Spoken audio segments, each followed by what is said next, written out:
The Loeb Dynasty was, for a century, the quiet aristocracy of American finance. They were the absolute embodiment of our crowd, the elite, powerful, and insular group of German Jewish banking families who dominated Wall Street. In the Gilded Age, their firm, Kuhn, Loeb and Company, founded in 1867, was the other great power, the only bank in the world that could and did go head-to-head with the great J.P. Morgan. This dynasty was founded by Solomon Loeb, a German immigrant who began as a humble cloth merchant and built an empire.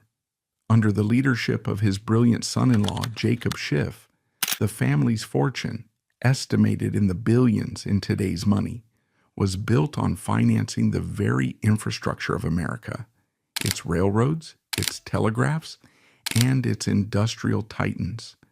They were statesman bankers who financed governments, funded wars, and used their immense wealth to influence American policy and global philanthropy. But the story of the Loeb dynasty is a profound tragedy of dilution and disintegration. The old money firm, defined by its conservative prudence and aristocratic prestige, failed to adapt to the 20th century. Its power faded, its leadership faltered, and its name was ultimately consumed in a merger of equals with Lehman Brothers in 1977. This fateful merger, as it became known, was the beginning of the end, a culture clash that ultimately led to the firm's total erasure, culminating decades later in the catastrophic 2008 collapse of Lehman, which wiped the last vestiges of the Loeb legacy off the face of the earth. The patriarch of the family was Solomon Loeb, born in 1828 in Worms, Germany. He was a product of the tight-knit, ambitious German Jewish community. In 1849, Europe was on fire. The revolutions of 1848 had failed, unleashing a wave of political repression and anti-Semitism. Solomon Loeb, then just 21, joined the massive wave of 48ers, educated, liberal, and ambitious Germans fleeing their homeland for the promise of America. He did not arrive in New York, the center of finance. He went west to the frontier of Lafayette, Indiana. He was not a banker. He was a dry goods merchant, a clothier. He and his brothers, like many German Jewish immigrants, were part of a vast interconnected mercantile network. They would buy manufactured goods in the East and sell them on credit to the farmers and settlers pushing west. It was in this world that he met his partner, Abraham Kuhn, another German Jewish immigrant from Bavaria. The two men formed a partnership, first in Indiana, and then in 1857, they moved their successful dry goods business to Cincinnati, a major commercial hub. This was the dark past of their financial empire. It was not built on high finance, but on the humble, practical profits of selling cloth, tools, and textiles during the American boom, a boom that continued even through the Panic of 1857. But Solomon Loeb was more ambitious. He saw that the real money was not in selling goods, it was in financing them. The Civil War had supercharged the American economy, and the center of that economy was no longer in the West. It was in New York City. In 1867, Solomon Loeb and Abraham Kuhn made their final historic move. They sold their dry goods business, moved to New York, and with $500,000 in capital, founded Kuhn, Loeb and Company. Their business model was a direct extension of their origins. They were outsiders. The established Yankee Wall Street, dominated by old white Anglo-Saxon Protestant families, was largely closed to them, so they leveraged the one network they did control, the German Jewish immigrant community. This was the Our Crowd network, a web of trust, intermarriage, and shared culture that connected the new Jewish banking houses of New York, the Lehmans, who had started in Alabama cotton, the Goldmans and the Saxes, who were also merchants, and the Seligmans. Kuhn, Loeb and Company began as a private bank serving this wealthy insular community. They were not at first investment bankers. They were, as Francis Martin Drexel had been, glorified money changers and safekeepers.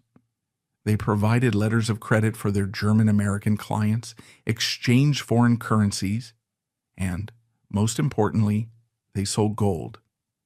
In an era of unstable greenback paper currency, gold was the only trusted asset, and the German Jewish bankers were its primary brokers.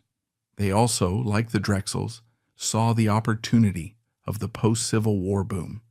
The government needed to finance its massive war debt, and the railroads were laying thousands of miles of track to the Pacific. Both needed staggering amounts of capital. This was the pivot. The old money Yankee banks, like J.P. Morgan's, had the connections in London, but Kuhn, Loeb, had the connections in Germany. Solomon Loeb used his family and community network in Frankfurt and Mannheim to sell U.S. government and railroad bonds to German investors who saw America as a high-growth, stable investment. The firm's reputation for prudence and honesty, a stark contrast to the robber baron speculators of the era like Jay Gould, grew, but Kuhn, Loeb and Company, under the conservative, cautious leadership of Solomon Loeb, was still a second-tier firm. It was profitable, but it was not a power. That transformation, the one that would make the Loeb Dynasty a rival to Morgan himself, came not from a son, but from a son-in-law. Solomon Loeb had a daughter, Teresa. In 1875, she married a young, brilliant, and fiercely ambitious German Jewish immigrant named Jacob Schiff. Schiff, born in Frankfurt in 1847, was not a refugee like Solomon Loeb. He was a product of the German Jewish banking aristocracy, a family that had been financiers to the archbishops of Mainz since the 14th century. He was, in a sense, a Rothschild of a different branch. He had come to America not to escape poverty, but to conquer a new market.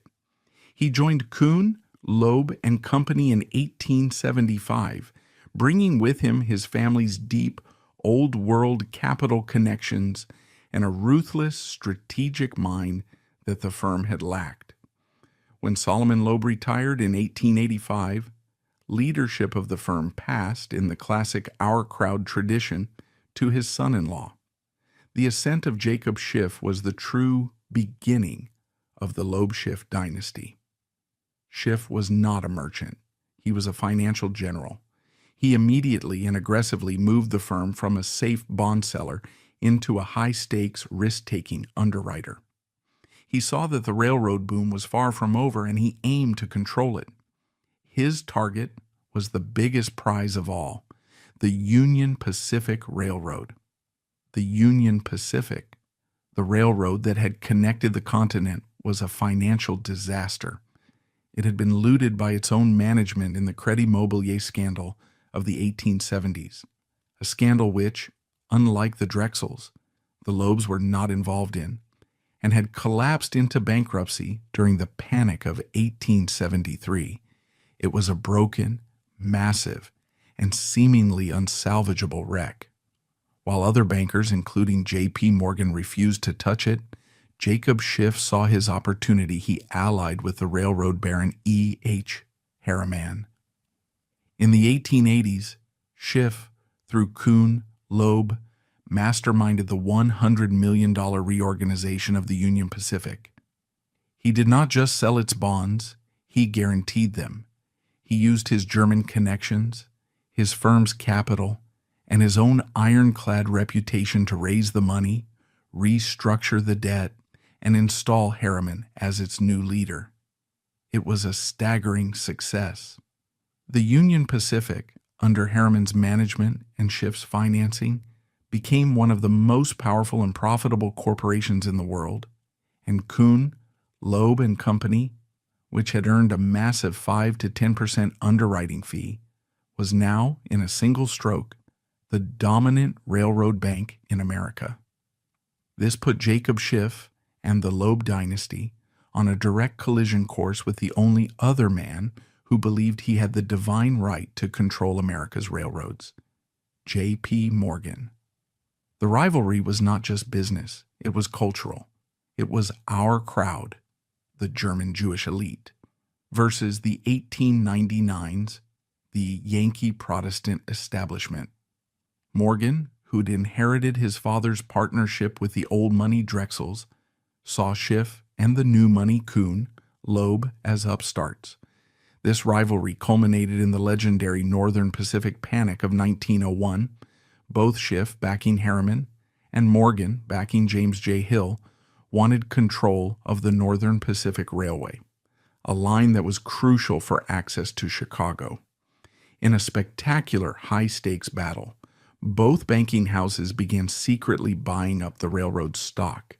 They bought so much so fast that they cornered the market.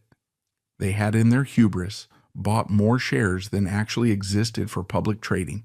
When the short sellers, speculators who had bet the stock would go down, needed to buy shares to cover their bets, there were none to be had.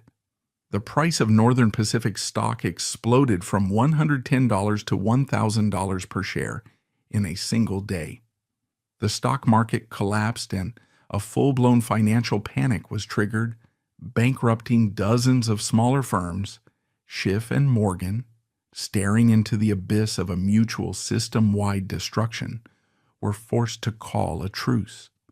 They combined their holdings, creating the Northern Securities Company. This, in turn, was one of the first trusts to be broken up by President Teddy Roosevelt in 1904.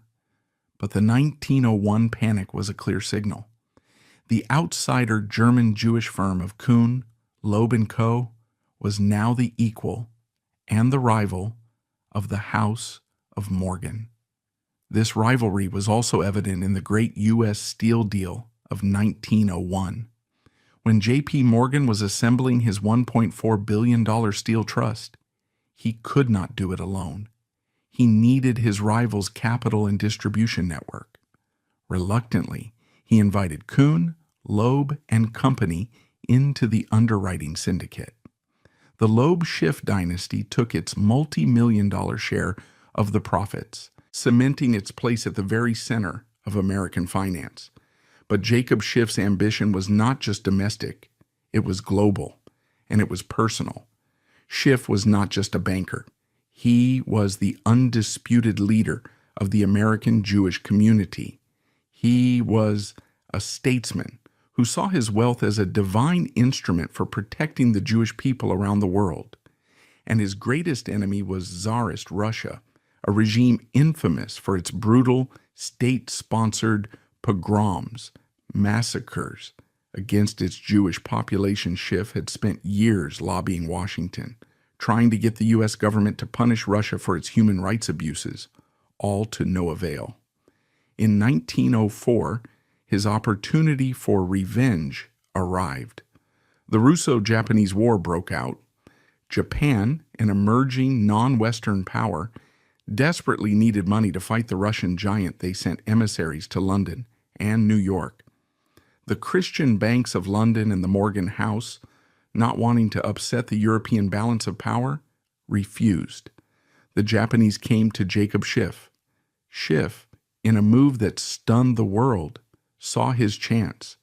This was not a business deal. It was a holy war. He would personally finance Japan's war against the anti-Semitic Tsar. He staked his firm's entire reputation and a vast amount of its capital on this underdog Asian nation between 1904 and 1905. Kuhn, Loeb, and Company underwrote $200 million, over $6 billion today, in Japanese war bonds.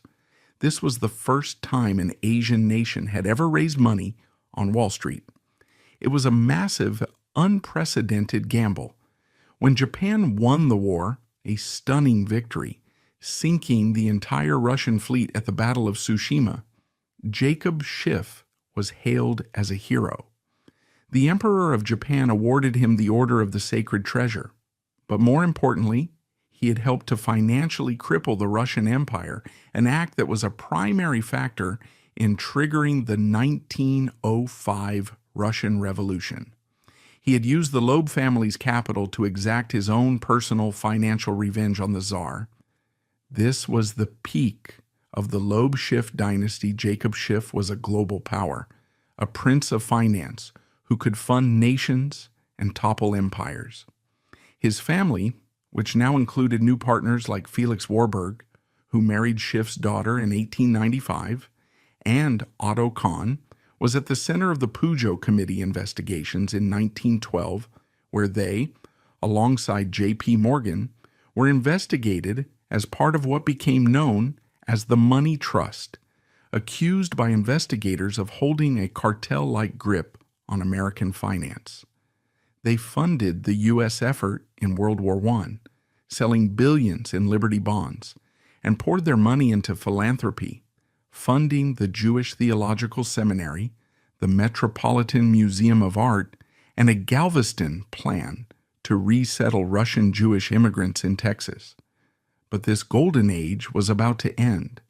Jacob Schiff, the Old World patriarch, died in 1920. His son Mortimer Schiff took over, but he was not his father. He was a capable but uninspired second-generation manager, and he died suddenly in 1931.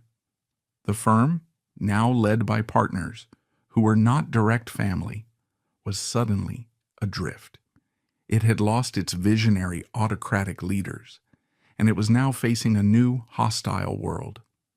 The Glass-Steagall Act of 1933, a direct response to the money trust fears, tore the financial world in two. It forced banks to choose between being a safe commercial bank or a risky investment bank. Kuhn, Loeb, like its rival Morgan Stanley, chose to be an investment bank. But in the 1950s and 60s, it failed to adapt. The world of relationship-based old money banking was dying. The cowboy traders of the new money firms like Goldman Sachs and, fatefully, Lehman Brothers were taking over, pioneering aggressive, high-risk, high-profit trading in stocks, not just safe bonds. Kuhn, Loeb, with its conservative, boring, bond-focused culture, was being left behind. It was becoming a prestigious old money relic. It was, in short, becoming the Drexel of its day, a great hollowed-out name, ripe for a fall. By the 1970s, the firm was in a death spiral. The cereal wars had been between two brothers. The Drexel War had been between a firm and its hijacker. But the final war of the Loeb Dynasty would be a merger of equals, a desperate dynastic marriage of two old crowd Jewish firms, Kuhn, Loeb and Company, and Lehman Brothers, both of whom were slowly bleeding to death. This fateful merger, as it was called, was not a rescue. It was a mutual suicide pact. The retirement of Solomon Loeb in 1885 marked the end of the first chapter of the Loeb Dynasty. He was the patriarch, the cautious German merchant who had built a respectable, profitable, but second-tier firm. He had successfully transplanted his family's roots from the old world to the new. But the man who would take this solid foundation and build an empire upon it was not his son. It was his son-in-law, the man who had married his daughter, Teresa. His name was Jacob Schiff, and he was perhaps the single most important and powerful financier in American history that the average person has never heard of. Jacob Schiff, born in Frankfurt in 1847, was not a humble immigrant like Solomon Loeb. He was a product of the German Jewish banking aristocracy, a family that had been financiers in Frankfurt for centuries, a network allied with the Rothschilds and the Warburgs. He was an intense, brilliant, and fiercely ambitious man with a high nasal voice and a full patriarchal beard. He had come to America not to escape, but to conquer. When he joined Kuhn, Loeb & Coaters in 1875, he brought with him two things the firm desperately needed: deep institutional connections to European capital and a ruthless visionary ambition. When he took control in 1885, he immediately and aggressively pivoted the firm's strategy.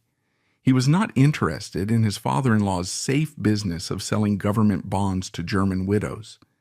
He saw that the old money Yankee firms, led by J.P. Morgan, had a stranglehold on the single most important industry in America, the railroads. Schiff decided he was going to break that monopoly. His target was the biggest, most broken, and most notorious prize on the board, the Union Pacific Railroad. The Union Pacific was an American legend and an American disgrace. It was the railroad that had connected the continent, but it had been built on a foundation of massive, almost unbelievable corruption. The credit mobilier scandal of the 1870s, a plot where the railroad's own executives had created a fake construction company to fraudulently bill the U.S. government and themselves for tens of millions of dollars, had made the company a toxic symbol of Gilded Age greed. By the 1880s, the Union Pacific was a sprawling, mismanaged, and bankrupt wreck. It was, in short, junk. While other banks, including J.P. Morgan, refused to touch the contaminated asset, Jacob Schiff saw his opportunity. This was the quintessential Kuhn, Loeb, move, find value where the old money establishment was too arrogant or too cautious to look. He formed an alliance with a brilliant, equally ruthless railroad operator named E.H. Harriman. In the 1880s and 1890s, Schiff and Harriman began a systematic, decade-long campaign to rebuild the Union Pacific. Schiff, acting as the brain and the bank, undertook one of the largest financial reorganizations in history. He used his vast European connections to raise $100 million, billions today, in new capital. He restructured the company's massive, complex debt. He ruthlessly bought out or crushed smaller competitors. And he installed Harriman as the new autocratic leader of the railroad.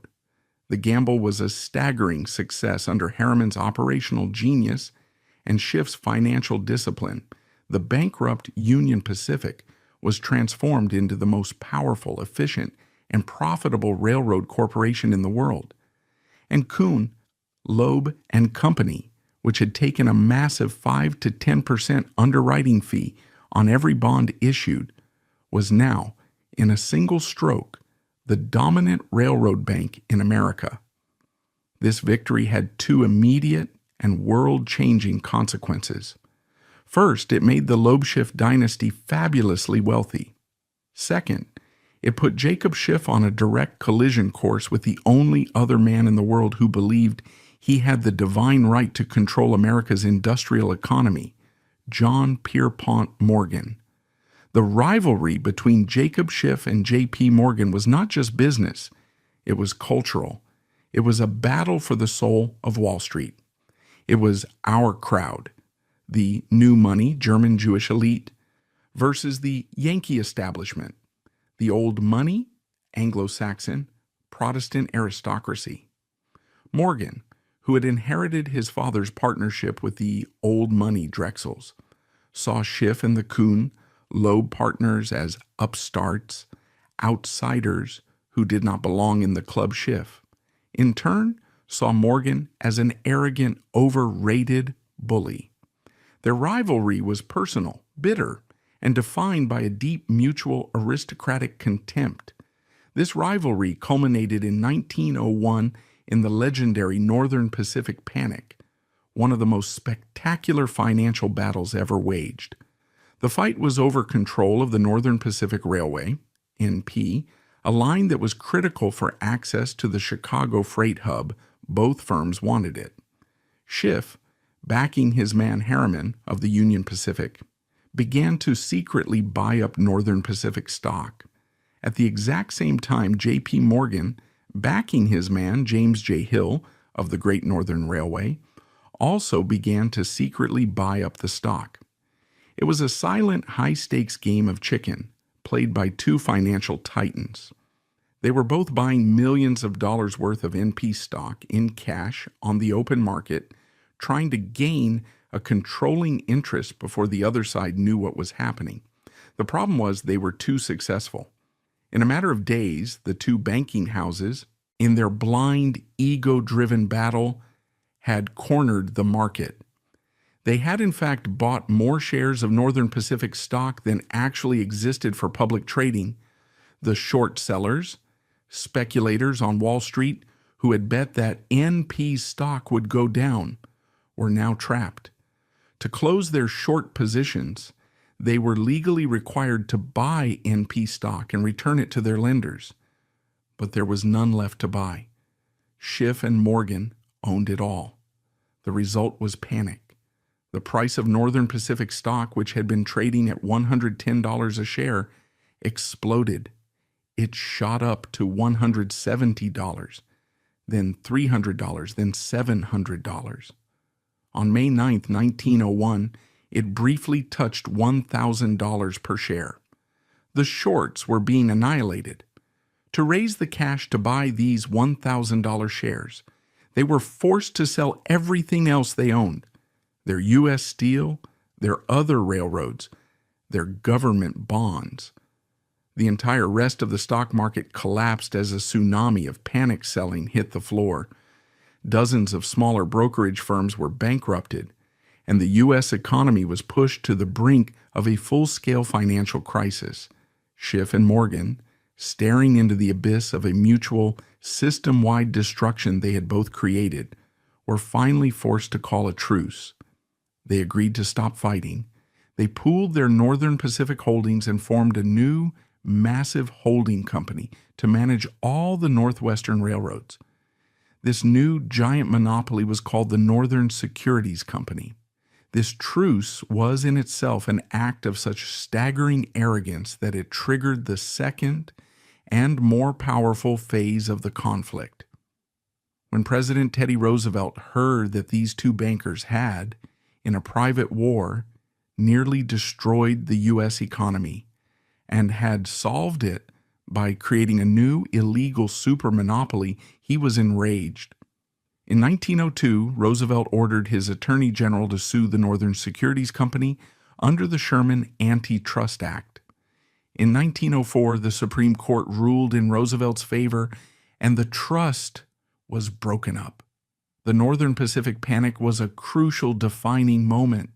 It proved without a doubt that the outsider German Jewish firm of Kuhn, Loeb and Company was now the equal and the rival of the House of Morgan. This rivalry was also evident that same year in the deal that defined the Gilded Age, the creation of U.S. Steel. When J.P. Morgan was assembling his $1.4 billion steel trust in 1901, the world's first billion-dollar corporation, he could not do it alone. The deal was too big. He needed his rival's capital and, more importantly, Schiff's vast European distribution network to sell the massive stock offering. Reluctantly, Morgan, the Yankee aristocrat, was forced to invite Kuhn, Loeb, and Co. into the underwriting syndicate.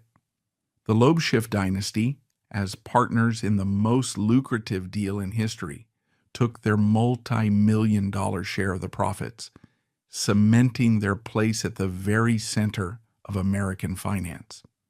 The firm's power was now absolute. Jacob Schiff, the patriarch, was at the peak of his influence. But his ambition was not just domestic. It was global, and it was intensely personal. Schiff was not just a banker. He was the undisputed leader of the American Jewish community. He was a statesman banker who saw his wealth not just as a tool for profit, but as a divine instrument for protecting the Jewish people around the world. And his greatest, most hated enemy was Tsarist Russia. Schiff, like all Jews of his era, was horrified by the brutal state-sponsored pogroms, violent massacres that the Tsar's regime was unleashing against its Jewish population.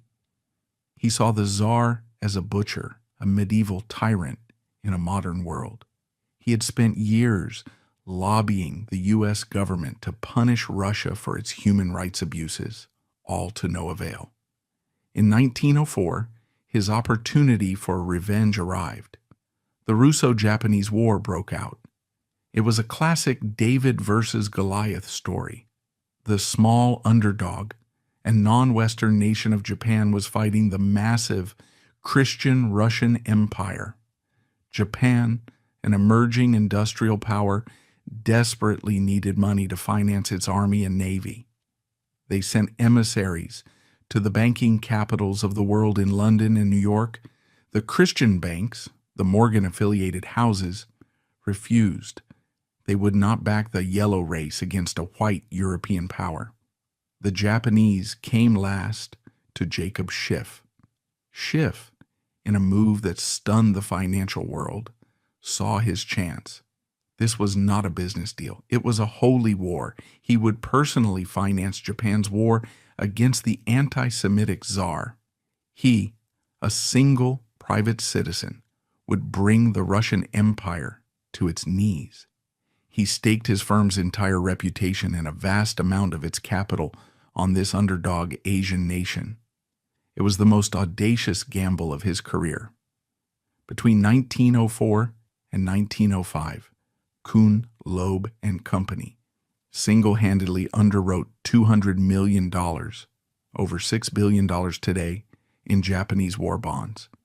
This was the first time an Asian nation had ever raised money on Wall Street. Schiff used his Our Crowd network, bringing in the Lehmans and the Seligmans and his European connections to place the bonds. When Japan won the war in 1905, a stunning, decisive victory, capped by the total annihilation of the Russian fleet at the Battle of Tsushima, Jacob Schiff was hailed as a global hero. The Emperor of Japan awarded him the Order of the Sacred Treasure, the nation's highest honor for a foreigner. But more importantly, he had financially crippled the Russian Empire. The cost of the war and the debt it now owed to Schiff's syndicate was a primary factor in the 1905 Russian Revolution, a crisis that forced the Tsar to grant a constitution. Jacob Schiff had used the Loeb family's capital to exact his own personal financial revenge. This was the absolute peak of the Loeb dynasty. Jacob Schiff was a global power, a prince of finance who could fund nations and topple empires. His family, which now included brilliant new partners like his other son-in-law Felix Warburg and the flamboyant, art-loving Otto Kahn, who would finance the Metropolitan Opera, was at the center of the Pujo Committee investigations in 1912. This congressional investigation, the Drexel scandal of its day, accused Schiff and J.P. Morgan of being part of a vast secret money trust that held a cartel-like grip on American finance. The Pujo Committee, in a move that was tinged with its own anti-Semitism, painted the Our Crowd bankers as a shadowy, foreign-connected cabal. Schiff, the proud patriarch, was forced to testify, but he was defiant. He defended his firm, his network, and his right to finance the world. The investigation, while it proved no conspiracy, did lead directly to the creation of the Federal Reserve Act of 1913, which Schiff, as a believer in sound money, actually supported. And later, the Clayton Antitrust Act Schiff's firm and the Loeb Dynasty had survived. They had funded the U.S. effort in World War I, selling billions in Liberty bonds. They had poured their money into philanthropy, funding the Jewish Theological Seminary, the New York Public Library, and a Galveston plan to resettle Russian Jewish immigrants in Texas. But the dynasty's power was not just financial, it was cultural, and it was wielded with the same sense of vengeance. Jacob Schiff's brilliant partner, Otto Kahn, was a titan of finance, but he was still a new money Jew. When he tried to buy a private box at New York's old aristocratic Academy of Music, the old money Protestant board snubbed him. Kahn's response was the ultimate Our Crowd move. He did not beg to be let in. He built his own opera house. Kahn, along with the Vanderbilts, became the primary financier of the new Metropolitan Opera, pouring his personal fortune into it.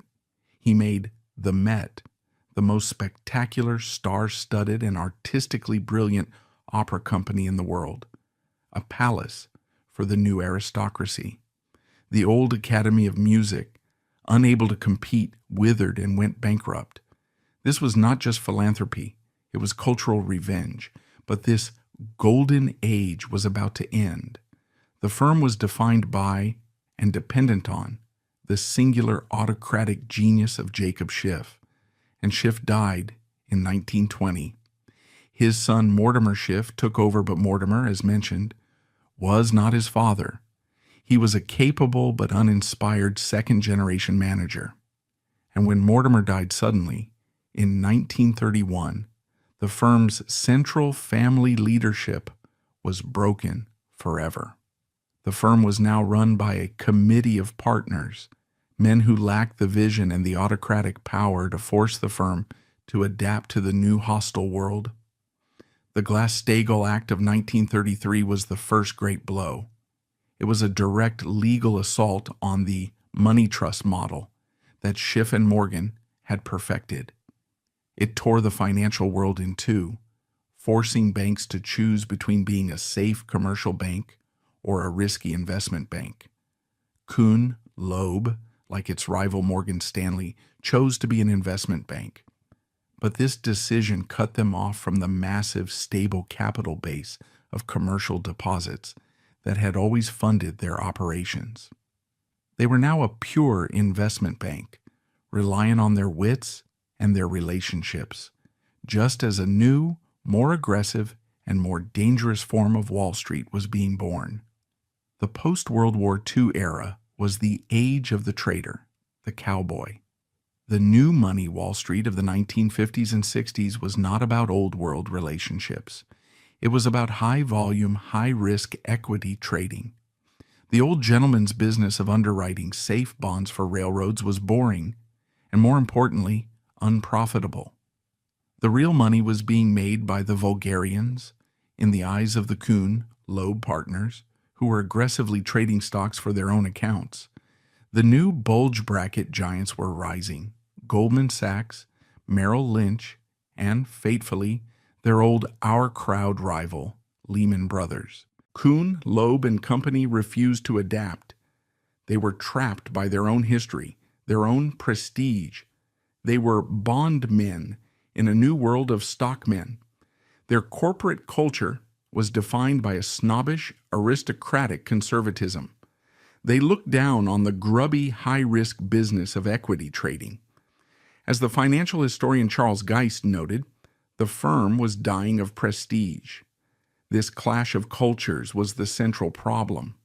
The old patrician partners at Kuhn, Loeb saw themselves as statesmen. The new generation of traders saw them as fossils. While Goldman and Lehman were building massive, high-profit trading floors, Kuhn, Loeb's partners, were, as one contemporary described them, sitting in their wood-paneled offices, admiring their own tombstones. By the 1970s, the firm was in a death spiral. Their profits were evaporating. Their blue-chip railroad clients were a dying industry. They were losing their best young talent, who fled the boring firm for the high-octane, high-bonus world of their rivals Kuhn, Loeb. The firm that had once terrified J.P. Morgan was now a sleepy, third-tier, old money relic. It was, in short, becoming the Drexel of its day, a great hollowed-out name, ripe for a fall. And they were not alone.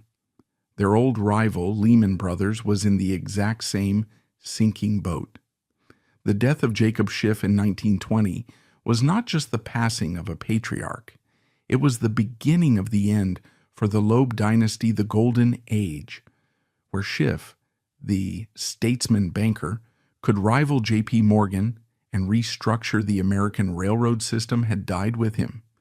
The firm, Kuhn, Loeb and Company, was left in the hands of a new, less formidable generation, just as the entire financial world was about to change in ways they could not or would not understand.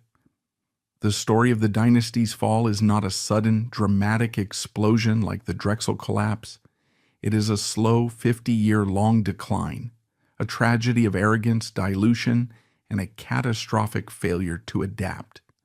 The leadership of the firm passed, in the classic Our Crowd tradition, to Schiff's son, Mortimer L. Schiff, and his longtime partners, Felix Warburg, Schiff's other son-in-law, and Otto Kahn. On paper, the firm was at its peak, its name synonymous with the great German Jewish banking houses that had financed the Gilded Age. But the seeds of its destruction were already planted. The first problem was dynastic. Mortimer Schiff, unlike his ferocious father, was a second-generation man. He was a capable, respected banker, but he was not a visionary. He was a custodian, not a conqueror. He was a product of the old money world, more comfortable with his art collections and philanthropic duties than with the cutthroat battles of the trading floor.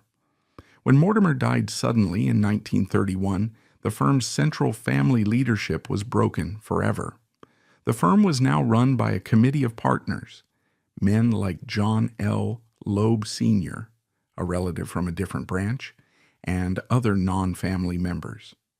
But it lacked the singular autocratic will of a Jacob Schiff. It had become an institution, and like many institutions, it had become conservative to the point of stagnation. This new arrogant stagnation was perfectly captured by the story of Joseph P. Kennedy, the new money Irish Catholic speculator. In the 1920s, Kennedy, desperate for old money legitimacy, approached Kuhn, Loeb to do business. The patrician partners, disgusted by his grubby stock pool operations and his Irish heritage, essentially showed him the door. It was a catastrophic miscalculation. Kennedy, infuriated by the snub, never forgot, and in a moment of perfect historical irony, he would later become the first ever chairman of the SEC, the very man who would gleefully enforce the Glass-Steagall Act, the dagger to the heart of the money trust model that Kuhn, Loeb had perfected. They had not just refused a client, they had created their own executioner. The second, more devastating blow was the Glass-Steagall Act of 1933. This law, a direct populist response to the Pujo Committee's money trust investigation and the 1929 crash, was a dagger to the heart of the Our Crowd business model. It created a legal, unbreachable wall between commercial banking and investment banking. Firms like Kuhn, Loeb, and J.P. Morgan, which had done both, were forced to choose. The House of Morgan famously and painfully split itself in two.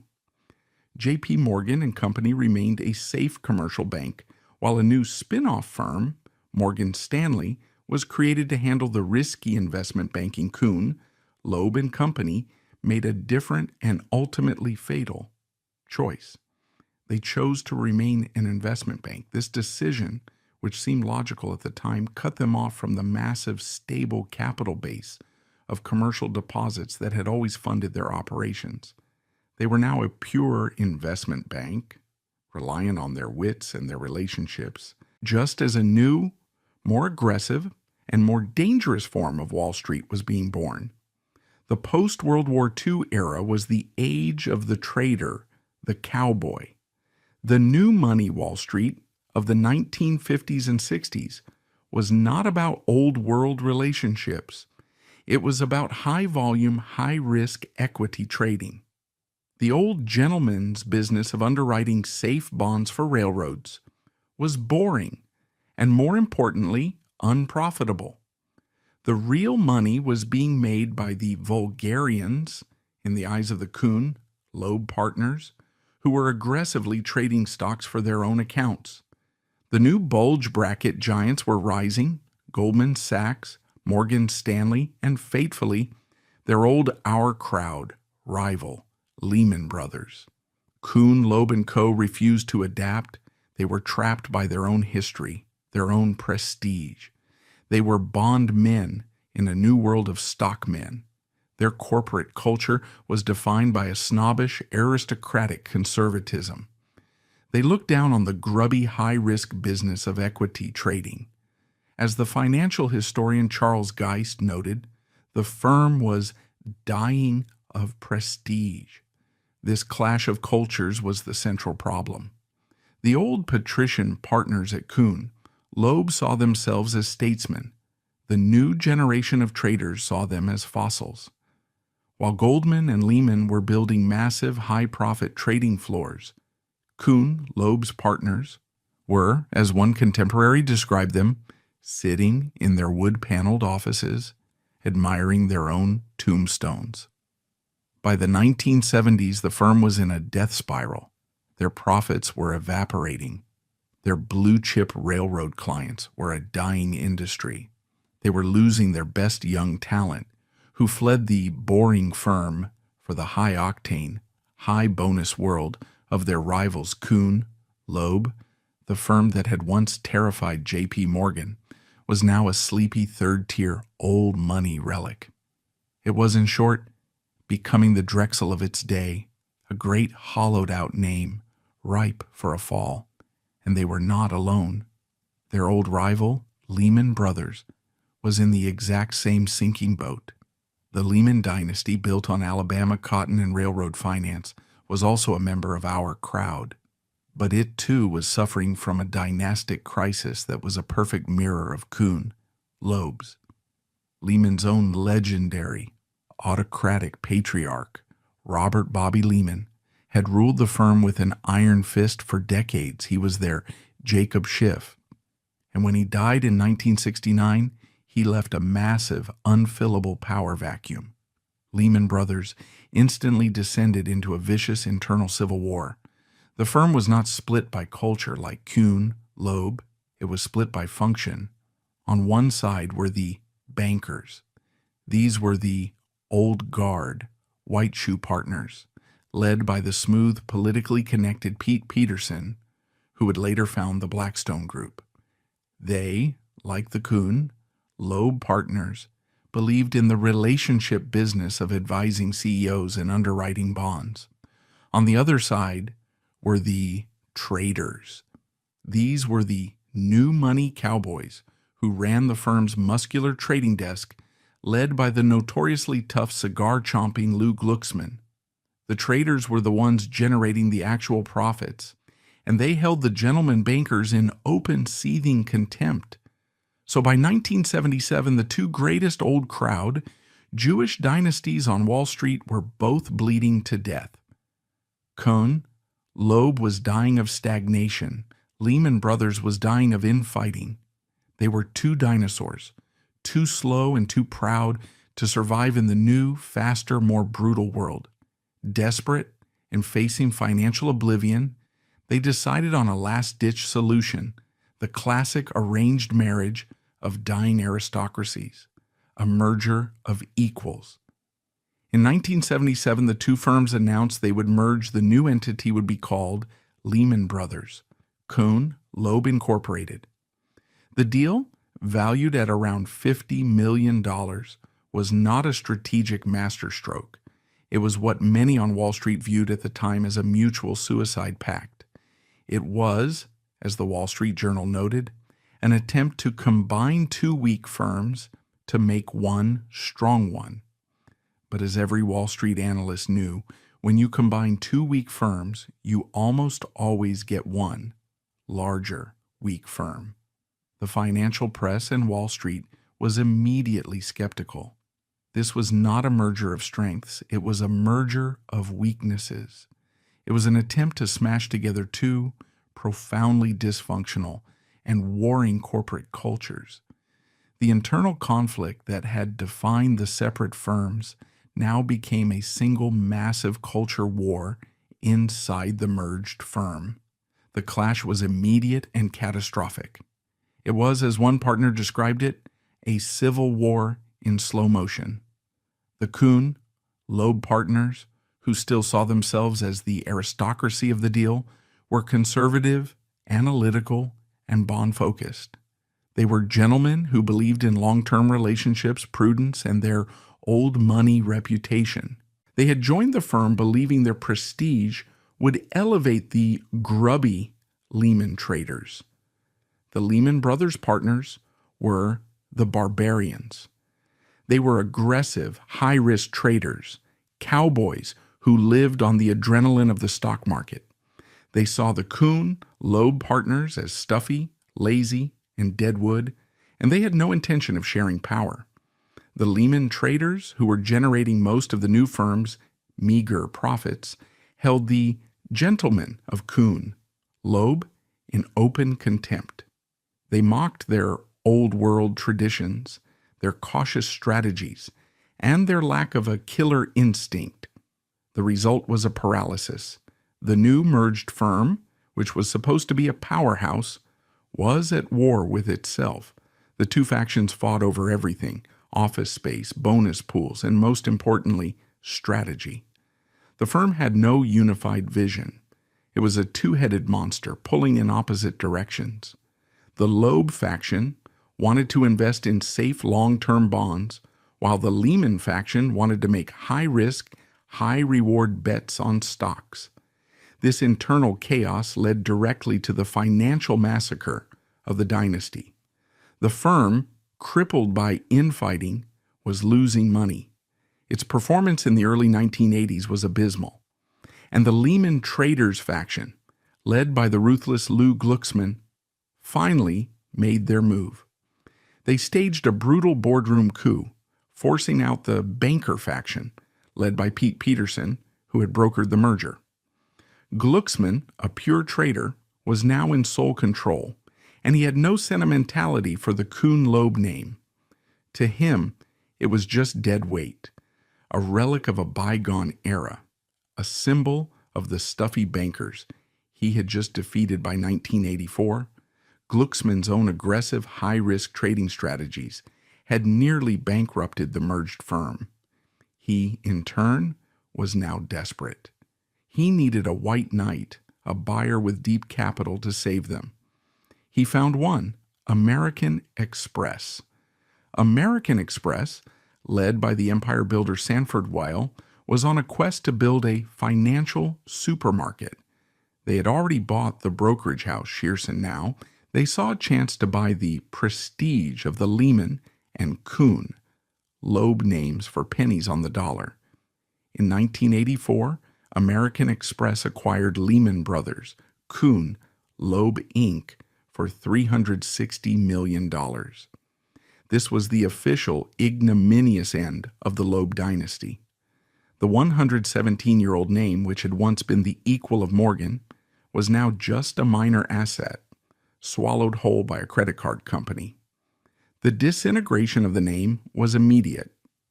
American Express merged the firm into its Shearson division, renaming the new entity Shearson Lehman Brothers. The Kuhn-Loeb name, the name of Solomon Loeb and Jacob Schiff, was erased from the letterhead. It was gone. The fateful merger of 1977 had proven to be a catastrophic failure. The Loeb family, in a desperate bid to save its old money legacy, had instead ensured its total and permanent annihilation. The old money partners of Kuhn-Loeb were scattered to the winds. They were either let go in the merger, or they left in disgust, unable to survive in the new aggressive Shearson culture. The dynasty that had financed the Union Pacific and the war against the Tsar had been dissolved, not by a market crash, but by a bad merger and a clash of cultures. The story of the Loeb dynasty does not end with a spectacular Drexel-style criminal implosion. It ends with a slow, quiet, and far more tragic disintegration. The firm, Kuhn, Loeb and Company, which had once rivaled J.P. Morgan and financed empires, did not explode. It simply and quietly faded away. The scandals that defined them were not crimes, but cultural flaws. Their greatest strength, the insular closed circle of our crowd, was the precise reason they could not adapt this inbred aristocracy, forged as a defense against discrimination, became a tomb. They were bondmen in a world of stockmen, a museum of finance that was, as one historian noted, dying of prestige. The 1984 sale to American Express was not a murder. It was a burial. The Kuhn-Loeb name was erased from the letterhead. The family's response to this final catastrophic disintegration was a quiet, aristocratic retreat. The financial dynasty was dead. The philanthropic dynasty would take its place. The descendants of the Loeb, Schiff, and Warburg families were, of course, still fabulously wealthy. They no longer had a company to run, so they focused on managing their own legacy. John L. Loeb Sr., the patriarch of the junior branch, dedicated himself to philanthropy, donating millions to Harvard University to build the Loeb Drama Center. His son, John L. Loeb Jr., followed this new family business. He did not become a banker. He became a statesman serving as the U.S. ambassador to Denmark. This was the new family business, legacy management. But the ultimate bitter irony of the fateful merger would not become clear for another 24 years. The firm that had swallowed them, Lehman Brothers, was itself a flawed entity. When it was spun off from American Express, it was still a cowboy trading firm. And in 2008, Lehman Brothers, which had absorbed the ghost of Kuhn-Loeb, finally and completely collapsed in the largest, most catastrophic bankruptcy in human history.